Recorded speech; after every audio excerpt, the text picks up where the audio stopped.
안녕하세요. 류짱원 세무사입니다. 예, 반갑습니다. 이번 시간에는요, 컨테이너가 있는 나대지의 경우 사업용 토지에 해당되는지 또는 그 비사업용 토지에 해당되는지 한번 같이 살펴보도록 하겠습니다. 컨테이너가 설치되어 있는 나대지에 대해서는요, 이 재산세가 뭘로 과세되고 있는지 이거를 꼭 알으셔야 되는데, 만약에 종합합산으로 과세되고 있다라고 하면 비사업용 토지에 해당되고요. 별도합산. 별도합산이라는 얘기는 보통 어떤 건물의 부수토지 개념입니다. 별도합산으로 과세되고 있다라고 하면 사업용 토지로 보시면 되는데, 이런 컨테이너 같은 가설 건축물이라고 그러죠. 이런 그 컨테이너 같은 경우는요, 허가를 받아 신축한 가설 건축물의 경우 존치 기간 내에는 별도합산 과세 대상이고, 그 건축물에 딸린 부수토지로서 재산세가 별도 합산으로 과세되는 경우는 사업용 토지로 봅니다.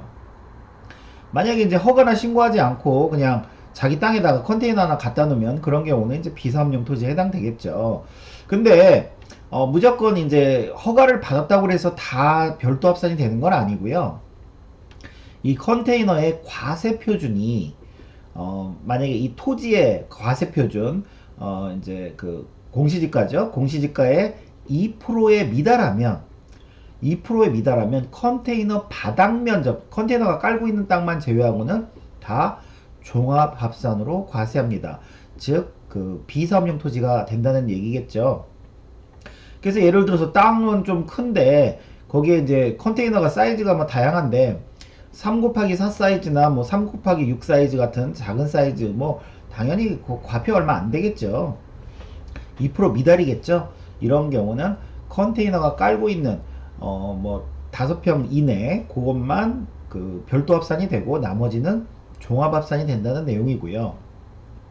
만약에 그러면은 그 만약에 2% 이상이면은 다 별도 합산이냐? 그렇진 않고요. 저희가 이제 건물 같은 경우도 그 배수가 있죠. 그 바닥 면적의 몇 배수까지만 사업용 토지로 인정해 주죠. 마찬가지로 컨테이너 바닥 면적의 용도 지역별 배수 이내는 별도 합산, 그 배수 초과하는 부분은 종합 합산으로 이렇게 과세가 됩니다.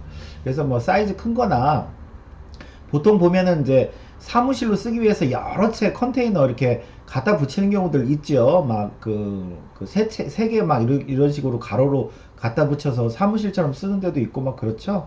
그런 경우들이 만약에 토지 과표의 2%보다 이상이거나 그러면 용도 지역별 배수 이내는 별도 합산, 초과 부분은 종합 합산. 종합 합산 얘기는 비사토란 얘기죠.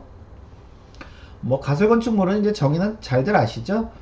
말 그대로 임시로 건축하는 건축물입니다. 임시죠. 존치 기간은 3년 이내고 이제 계속해서 연장 가능하다라고 하죠. 그러면 아까 제가 이제 용도 지역별 배율이라고 그랬는데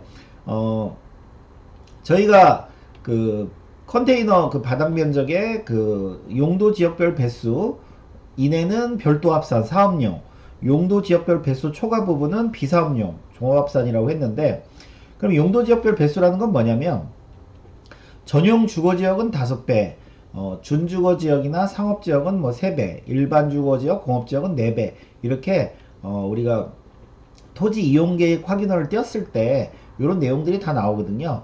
요런 데는 요 배율까지는 업무용으로 봐준다는 거죠. 그래서 뭐 간단하게 사례를 들어보면 이렇죠. 뭐 땅이 200평이고 컨테이너가 이제 6평짜리인데 당연히 이제 컨테이너 가표가 건물 토지 가표보다 2% 미만이다. 일반 주거 지역이다. 그럼 4배죠. 그러면은 2% 미만이면 이제 요 배율이 필요 없죠. 2% 미만이면 컨테이너가 깔고 있는 딱 6평만 별도 합산이고 나머지 194평은 종합 합산이 된다는 뜻이고요. 만약에 이제 그 똑같은데 이번에는 그 컨테이너 과표가 토지 과표보다 2% 이상이다 라고 하면 이때는 그 컨테이너 6평에 4배까지, 왜 일반 주거지역은 4배까지는 그 별도 합산이라고 했으니까, 그래서 24평은 별도 합산, 그 다음에 176평은 종합합산 비사업용 토지가 되겠죠. 그래서 저희가 매매 금액으로 양도세 계산할 때 이거 안분 계산을 해야 되겠죠. 안분 계산해서 비사업용 토지면은 10% 할증, 이제 여기는 이제 일반 누진세율로 계산을 해야 되겠죠. 그리고 가설 건축물이 있음에도 간혹가다 지자체에서요 종합합산으로 과세하는 경우가 있습니다. 그래서 본인들이 이제 만약에 컨테이너가 있다라고 할 때, 그리고 이제 보니까 이게 2%도 만약에 넘는 경우도 있다라고 하면, 만약에 종합합산으로 과세하고 있다라고 하면 반드시 그 지자체한테 얘기해서 적극적으로 별도 합산으로 정정해 달라고 요청을 하셔야지만 추후에 사업용으로 인정받을 수 있습니다. 만약에 이제 종합합산으로만 과세된 그 근거를 가지고 나중에 양도세 신고한다고 그러면 비사업용 토지가 될 가능성이 높기 때문에 이거는 적극적으로 정정해 달라고 하셔야 되고요. 이제 이거는 그 사실관계 그동안 이제 발표된 그 예규 사전 답변 이런 내용인데요. 이제 그런 내용입니다. 이게 지금 이제 그 본인이 임대업을 내고 임차인은 거기서 뭐 건축 건설 자재 뭐 도소매 철근 뭐 이런 거를 하는 그 임차인인데요. 여기가 보니까 이제 일부는 별도 합산으로 과세를 하고 있었고 일부는 종합 합산으로 이렇게 재산세를 내고 있는데, 이 별도 합산으로 과세하는 경우 비사업용 토지에 해당되냐 이제 이런 거를 물어본 거죠. 물어봤는데 이제 답변이 어떻게 나왔어요? 임야 및 목장용지 외에 그냥 나대지라고 생각하시면 됩니다. 토지인 경우는 이제 우리 기간 기준 알죠? 3년 중 2년, 5년 중 3년 이거. 이 기간 동안 재산세 별도 합산 과세 대상인 토지는 비사업용 토지에 해당되지 아니하는 것임. 즉, 가설 건축물이 존재하는 기간이 3년 중 2년, 5년 중 3년, 그 별도 합산으로 과세되고 있다고 그러면 이거는 사업용 토지로 본다는 내용이겠죠. 이것도 뭐 마찬가지 내용입니다. 가설 건축물의 부속 토지로서 재산세 별도 합산 과세 대상인 토지나 요 경우는 이제 주택이 멸실된 토지는 보통 멸실일로부터 2년간도 사업용으로 봐주죠. 이거는 뭐 별도의 내용이고요. 여하튼 비사업용 토지에 해당되지 아니한다. 마찬가지로 가설 건축물의 부속 토지로서 재산세가 별도 합산 과세되는 경우는 사업용으로 본다. 이제 이런 내용입니다.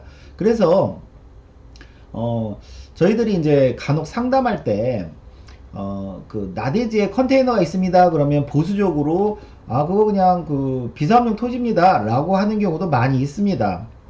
왜냐면 뭐 일일이 뭐 2% 미달인지 이상인지 이런 거 알 수가 없기 때문에. 그래서 본인이 만약에 땅이 적고 컨테이너가 뭐 예를 들어서 좀 몇 개씩 있거나 아니면 사이즈가 큰 거나 해서 2% 이상이라면 요거 꼭 별도 합산으로 과세되고 있는지 이런 것들을 한번 체크해 볼 필요는 있습니다. 오늘 컨테이너 요거 좀 주의하시고요. 예, 감사합니다.